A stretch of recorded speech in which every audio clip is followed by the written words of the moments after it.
Chega mais ação, vamos juntos aqui analisar as informações do Flamengo. O Mengão que venceu o Madureira por 3-0 e está muito próximo da final do Campeonato Carioca. O Flamengo recebeu até vaias no Maracanã no primeiro tempo, mas no segundo tempo deslanchou e aí conseguiu um bom resultado, 3-0. E o Flamengo agora vira a chave pensando na final da Recopa Sul-Americana, precisa reverter o placar. Perdeu a primeira partida por 1-0 e agora precisa vencer por 2 gols de diferença se quer ser campeão da Recopa Sul-Americana. Chega aqui daquela moral, explode o dedo no like, vamos bater juntos uma meta aí de 3 mil likes para esse vídeo. Para isso eu preciso de mais a força da torcida do Flamengo em peso aqui no nosso canal, compartilhando o vídeo, deixando o like, se inscrevendo no canal. E vamos fazer o seguinte, ó, vai nos comentários, coloca aí a sua análise a sua análise da partida, o que você achou da partida do Flamengo, coloca nos comentários e coloca aí também de qual cidade você acompanha nossos vídeos, você tá na Bahia, Piauí, Pará, Maranhão, Ceará, Pernambuco, Alagoas, Rio de Janeiro, São Paulo, Espírito Santo, Minas Gerais, Paraná, Santa Catarina, põe seu estado, a sua cidade. Deixa os créditos ao canal da ESPN Brasil, Flamengo TV, João Guilherme, link na descrição como créditos. Bora para as notícias do Flamengo. Para o Maracanã, o Flamengo jogou com o Madureira e está bem encaminhado para chegar à final do Campeonato Carioca, venceu por 3-0. A Roberta Barroso acompanhou. Fã de esporte, o Flamengo venceu o Madureira por 3-0 aqui no Maracanã e ficou mais perto de uma vaga na final do Campeonato Carioca. Antes da bola rolar, parte da torcida do Flamengo protestou pelo desempenho do time nos últimos jogos. Cantou músicas como Time Sem Vergonha e Acabou o Amor. Para jogar no Mengo tem que ter disposição. Mas quando a bola rolou, veio apoio da arquibancada. Felipe Luiz levou a campo um time misto, de olho na decisão da Recopa quinta-feira. Logo aos 3 minutos, o rubro-negro teve uma grande chance com Carrascal. Neguete defendeu. Flamengo chegou de novo com muito perigo. Pedro bateu colocado. Neguete apareceu bem outra vez. O Madureira se fechou na defesa, não incomodava o Flamengo em nenhum momento no ataque. O rubro-negro chegava na área adversária várias vezes, mas com tentativas frustradas, a torcida foi ficando cada vez mais impaciente. Aos 43 minutos, Cebolinha mandou para Carrascal, mas ele se enrolou. Quando o time deixou o campo para o intervalo, ouviu muitas vaias da arquibancada. Felipe Luiz mexeu na equipe, tirou Carrascal e Cebolinha para entradas de Arrascaeta e Lino. Até que aos 7 saiu o gol do Flamengo. Ayrton Lucas recuperou a bola. Depois de bate-rebate na área, a zaga do Madureira afastou o mal. De La Cruz pegou a sobra e chutou forte para abrir o placar. Na sequência, o Flamengo chegou de novo. Pedro fez Neguete trabalhar. A resposta do Madureira veio nesse contra-ataque. Everton bateu e André evitou o empate. Até que Samuel Lino sofreu pênalti. Arrascaeta ampliou o 100º gol dele com a camisa rubro-negra. O rubro-negro seguiu pressionando e ainda chegou ao 3º. De pé em pé, a bola chegou em Luiz Araújo, 3-0. O 4º gol quase veio com Samuel Lino, mas a zaga tirou em cima da linha. Ficou nisso, Flamengo 3, Madureira 0. E a torcida rubro-negra mandou o recado: quinta-feira é guerra.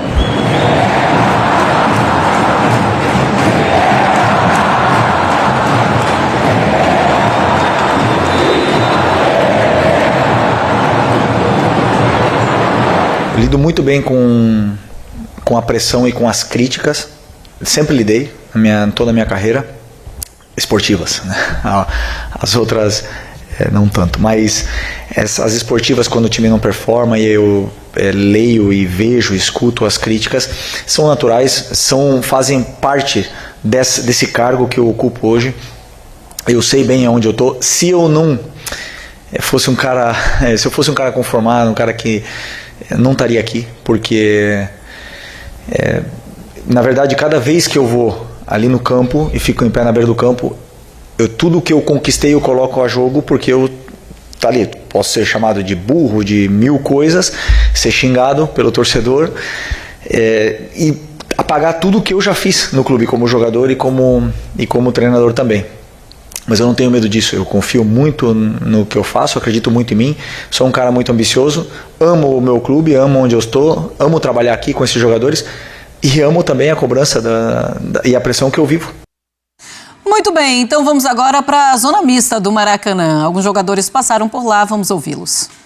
O jogo de hoje, obviamente, servia para que a gente, de certa forma, conseguisse vencer, recuperasse um pouco de fluidez do jogo, mas hoje não existia outro resultado, com todo respeito ao adversário, que não fosse a vitória pelo nível dos nossos jogadores, por tudo aquilo que a gente tem de investimento. Isso é uma responsabilidade que há que assumir, porque é o Flamengo e é assim que funciona. Talvez a única resposta que eu posso dizer sobre o jogo é a dedicação, a seriedade enquanto a gente afrontou o jogo, é isso, mas absolutamente não tem nenhum tipo de protesto. Como eu disse, é o entendimento do momento, ninguém está para festa, está todo mundo sabendo que na quinta-feira é um momento decisivo e importante. Então a gente sabe a responsabilidade, né, que é vestir essa camisa tão pesada, então a gente sabe o que a torcida vai pedir.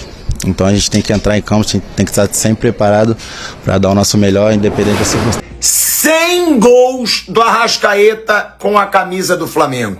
E eu digo, pra mim, esse cara já é o segundo maior nome da história do Flamengo. Depois do Zico, pra mim, é o Arrascaeta. Por quê?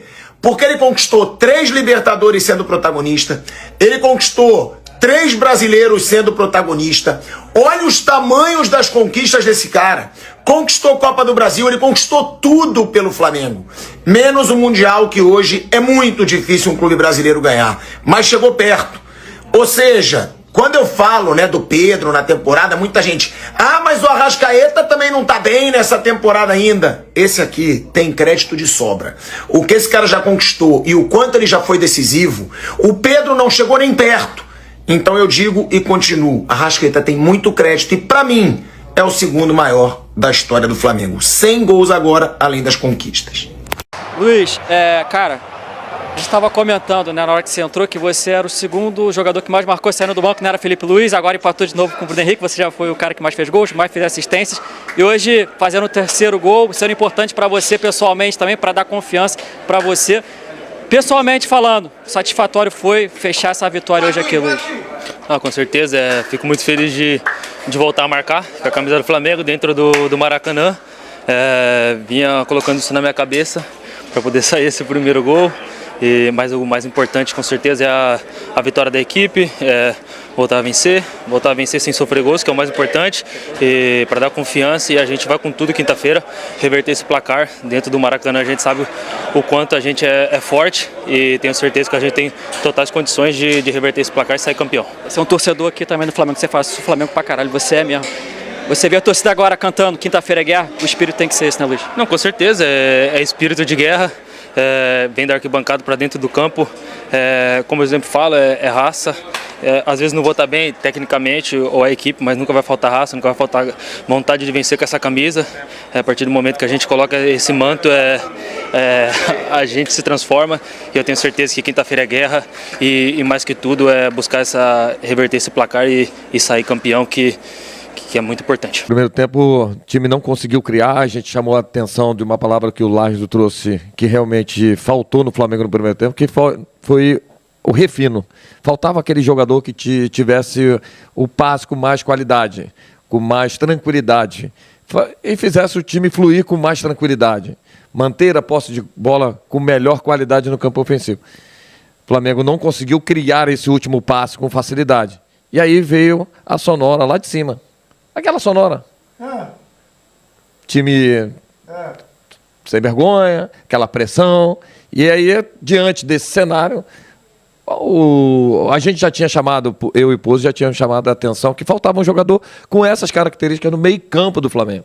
E quem tem essa facilidade no meio-campo do Flamengo para dar sequência é o Arrascaeta e o próprio Paquetá, que tem esse posicionamento para dar sequência nesse ritmo de jogo. A Arrascaeta entrou, melhorou esse aspecto e o Flamengo manteve mais tranquilidade para criar situações claríssimas de gol. Foi o que aconteceu. O Flamengo aumentou a intensidade, melhorou esse refino e conseguiu dar essa tranquilidade quando saiu o primeiro gol. E aí deu essa tranquilidade para o Flamengo. Aí quando tem um pênalti, aí o debochado do João Guilherme, como ele gosta de falar, ele entrou e fez o segundo gol com muita tranquilidade. Então foi isso. E precisava realmente o Flamengo construir esse cenário para quinta-feira. Você não podia sair daqui com essa pressão. Não trazer essa pressão para o próximo jogo. Então era importantíssimo o Flamengo melhorar esse aspecto dentro do jogo e aumentou, fez, para mim, 3-0 a goleada. Então conseguiu uma goleada e aí o torcedor voltou a cantar de novo. Festa na favela, festa no Maraca, festa na torcida do Flamengo. E isso que precisava. Então, aos pouquinhos o Flamengo vai se acertando, é natural. Mas aí a gente sabe que alguns aspectos têm que ser melhorados, né? A gente sabe disso. O adversário não deu a intensidade de jogo na parte defensiva, mas em alguns momentos ligou essa transição em bola longa. O Flamengo tem que sempre ficar atento nisso. O Flamengo tem sofrido nesse aspecto. Alguns detalhes que tem que ser corrigido, que é natural, com o tempo, com os jogos, mas na partida de hoje era importante o Flamengo sair do Maracanã com essa tranquilidade, não do placar, mas sim de um melhor atitude, melhor posicionamento dos seus jogadores. E aí o Flamengo conseguiu, na parte do segundo tempo, que trouxe essa tranquilidade para o time do Flamengo. Pedro fez uma boa partida, né? Conseguindo controlar, fazendo tabela, dando um pouco de sequência nas jogadas, principalmente quando a bola chegava no pivô. Ele conseguiu fazer essa tabela com a aproximação dos meias, com os extremos, coisa que estava faltando o Flamengo, até contra o Lanús. O Flamengo não teve essa possibilidade de manter a posse de bola no campo ofensivo, porque não tinha essa referência, né? Jogou sem esse atacante de referência. Que segura até os zagueiros. Isso. Né? Os dois zagueiros não tiveram trabalho, né? O Madureira não trouxe esse trabalho para a defesa do Flamengo. Os laterais foram muito bem, principalmente o Ayrton Lucas, dando muita opção ofensiva e defensivamente se recompondo quando era necessário, fez ali uma transição defensiva importante, tirando o gol até naquele momento ali. O Flamengo estava 2-1, eles poderiam ter diminuído a vantagem, ele conseguiu fazer essa recomposição. Então, assim, na parte do jogo em si, Cebolinha muito bem no primeiro tempo, Carrascal muito bem no primeiro tempo, pode ter também trocado para diminuir essa sequência de jogos pesados, né? E para também aproveitar de repente para o próximo jogo. Mas eu gostei muito do Pedro, cara. Eu acho que o Pedro foi bem nessa partida, fazendo um trabalho que está carente. O Flamengo ainda não achou esse 9, né? O Flamengo ainda não encontrou. O próprio Pedro ainda não se encontrou nesse melhor momento dele. E a gente sabe que o Pedro pode render mais, pode entregar mais. E hoje ele fez uma boa partida. E aí começa a se colocar com essa possibilidade. O Flamengo perdeu o Bruno Henrique agora, né? Teve um problema no pubis. O jogador que vinha fazendo essa função como atacante. E às vezes o Plata faz essa função também. Então é necessário ter esse atacante como referência. O Pedro foi muito bem. Eu acho que o Pedro tem grande chance de jogar na quinta-feira. E respondendo diretamente à sua pergunta, Danilo, Vitão e Everton Araújo. Então tá aí. A opinião do João. Rapaz, eu tinha um comentário meu no rádio que era assim. É? A opinião do João. Danilo, Vitão, Everton Araújo. Essa é a minha opinião. Aí na Vita, a opinião do João. Era assim, na Rádio Manchete. Na Rádio Manchete. Sim, gostei do Everton Araújo, sim. É um jogador que tem entregue assim, uma parte muito forte, principalmente na marcação. Quando o Flamengo faz aquela recomposição ofensiva, ele já se posiciona ofensivamente, ajudando. Me esqueci de um outro cara aí. Sim, fala aí. Não era mudança na opinião. Não. Acrescentando a opinião. Vai. Rapaz, não era a tua época. Quem? A Formiga Atômica. Ah, sim. De La Cruz. Jogou muito, hein? Sim. Também, se tiver bem, em condições, eu olharia com muito carinho para o jogo contra o Lanús. Muito legal o meu Arrasca chegar a essa marca, 100º gol. Eu espero até que ele agora desengome, né, a sua forma técnica nesse ano, né? Ele foi brilhante, grande responsável pelas nossas conquistas, junto com o Rossi e com o Danilo. Ele não está jogando nada hoje, né? Hoje mesmo ele não jogou bem, não, mas pelo menos bateu o pênalti. O Arrasca fez o 100º gol, é um número que depois eu vou até mostrar para vocês aqui algumas estatísticas, né, que mostram como é importante fazer 100 gols com a camisa do Flamengo, não é para todo mundo, pelo contrário. Os que fizeram 100 gols são todos da geração de 2019 para cá. Claro, o Zico não conta, né, gente? O Zico é... Mas fora o Zico, você vai ver que os números são bastante interessantes. O primeiro tempo foi um horror. Vamos falar com todas as letras. O primeiro tempo foi um horror.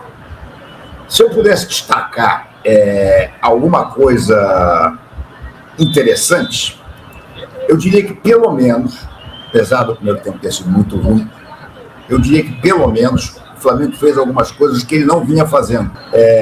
O Flamengo buscou a linha de fundo e chutou a bola.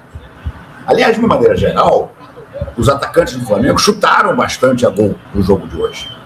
Inclusive no primeiro tempo, quando não conseguiram marcar. O Pedro deu um chute belíssimo do goleiro Neguete, fez milagre. Quem foi o único atacante que não chutou a gol? Gonzalo Plata. Gente, ele nem sequer tentou um chute a gol.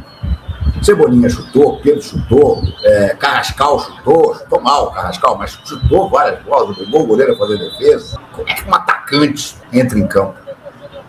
Contra um time fraquíssimo como é o Madureira, que, portanto, não vai nem obrigá-lo a ter tanto trabalho na marcação para ajudar o lateral, e ele não chuta gol, cara. Sabe, o Plata é um caso à parte do futebol. É um caso à parte. É um caso que realmente eu precisaria ouvir da boca do Felipe Luiz explicações convincentes de por que ele bota o Plata em campo. Porque num jogo como esse de hoje, em que não tinha a menor importância marcar lateral, como é que o Plata, além de não fazer nada, ele deu uma cabeçada, para ser justo, por cima. Mas enfim, como é que este cara não arrisca nem sequer um peteleco pro gol, gente? Isso é doentio, né? Isso é doentio. E doentio de dois lados. Doentio do lado dele, que não se dá conta de que a principal função dele não é marcar, e sim marcar gols, ou tentar, pelo menos. E do Felipe, que se convence e insiste num atacante que é menos única. Primeiro tempo, como eu disse, foi muito ruim. O time foi recebido com coro de time sem vergonha, e não é mole não, para jogar no Flamengo tem que ter disposição.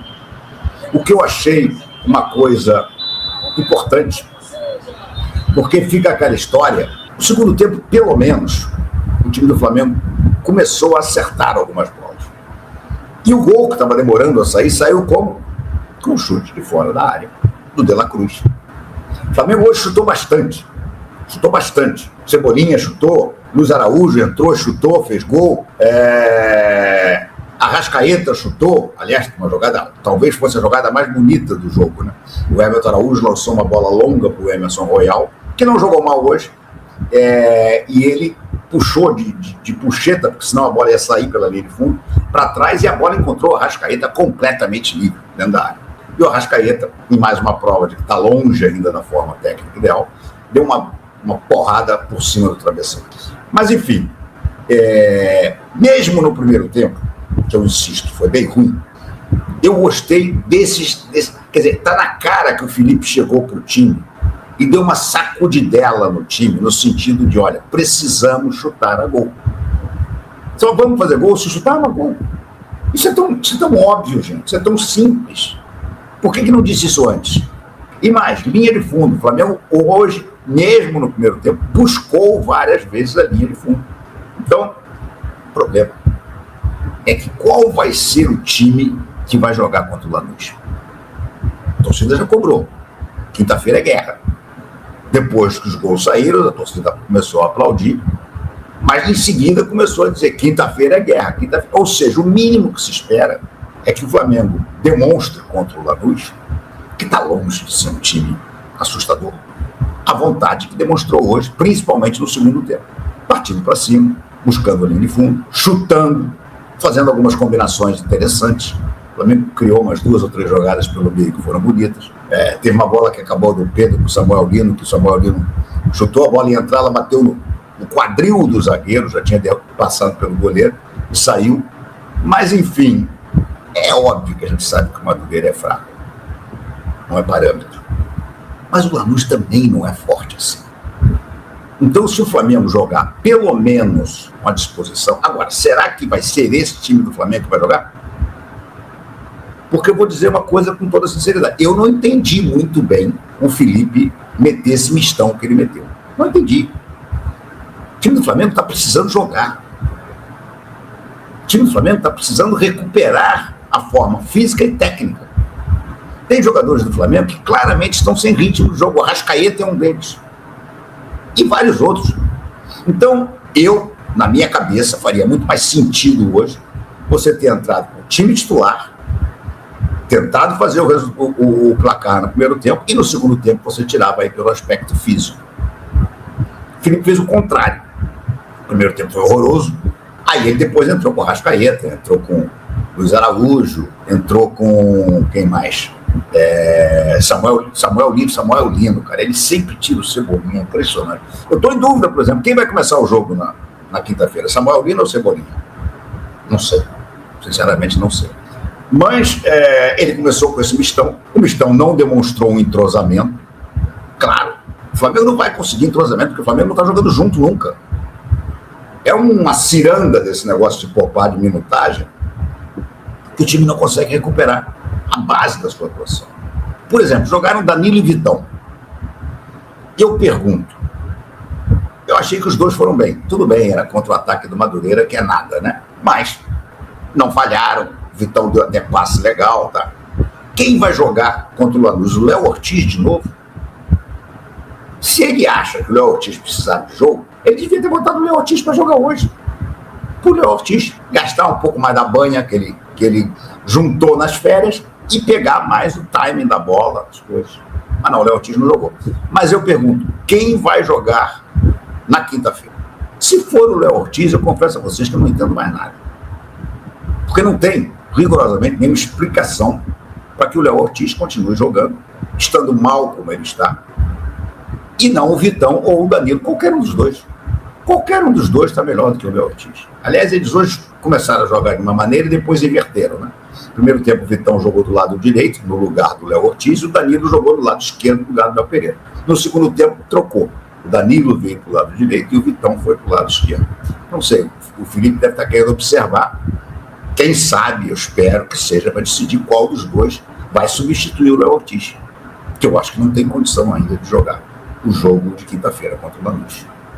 Eu acho que não está em forma suficiente. É diferente de um Arrascaeta, que tem que jogar. Mesmo não estando muito bem, tem que jogar. Porque é o cara capaz de decidir, é o cara capaz de bater um pênalti com segurança, na ausência do Jorginho. Enfim, é um cara que a gente sabe, e mais, não vai perder uma bola ou perder uma cabeçada que vai resolver chutar em gol do adversário. Então, para mim, o time de quinta-feira é uma incógnita. Nós vamos ter 4 dias, né?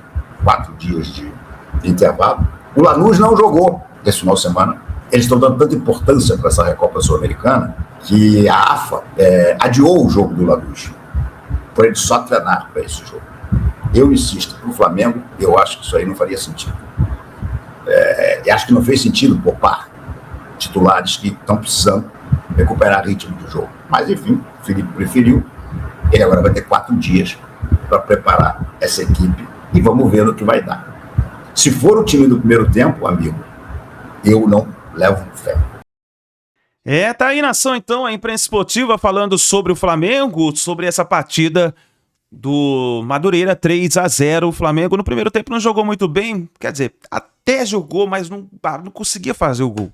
Isso aí irritou a torcida e no final do primeiro tempo a torcida acabou vaiando o time. Mas no segundo tempo o Flamengo deslanchou, fez um bom segundo tempo, 3-0, e agora pensa no Lanús. Tá todo mundo preocupado, porque o Flamengo pode conquistar o seu primeiro título, já perdeu a Supercopa do Brasil, e agora tem que ganhar esse título aí para poder espantar de vez essa possível palavra chamada crise, né? Vamos ver o que vai acontecer. Vamos ficar de olho nessa preparação do Flamengo. O Flamengo joga na quinta-feira, 9h30 da noite, contra o Lanús, tá bom? Obrigado por você estar aqui até o final do vídeo. Não se esqueça, nação, dá aquela ajuda no canal, deixando o seu like, apoia demais aqui o trabalho do nosso canal. Tem um botão de ir para você hypar o vídeo, aperte o botão para você hypar o vídeo, já ajuda também demais aqui o trabalho do nosso canal, tá bom? Grande abraço, a gente se vê no próximo vídeo.